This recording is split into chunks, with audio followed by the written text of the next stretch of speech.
جابر رضی اللہ عنہ کہتے ہیں کہ اس دوران رسول اللہ صلی اللہ علیہ وسلم جمعے کے دن کھڑے خطبہ دے رہے تھے، مدینے کا تجارتی قافلہ آ گیا۔ یہ سن کر صحابہ بھی خطبہ چھوڑ کر ادھر ہی لپکے۔ صرف 12 آدمی باقی رہ گئے، جن میں ابو بکر اور عمر رضی اللہ عنہما بھی تھے۔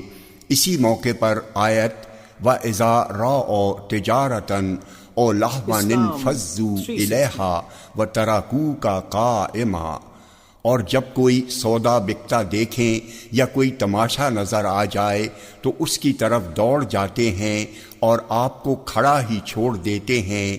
آپ کہہ دیجئے کہ اللہ کے پاس جو ہے وہ کھیل اور تجارت سے بہتر ہے، اور اللہ تعالی بہترین روزی رساں ہے۔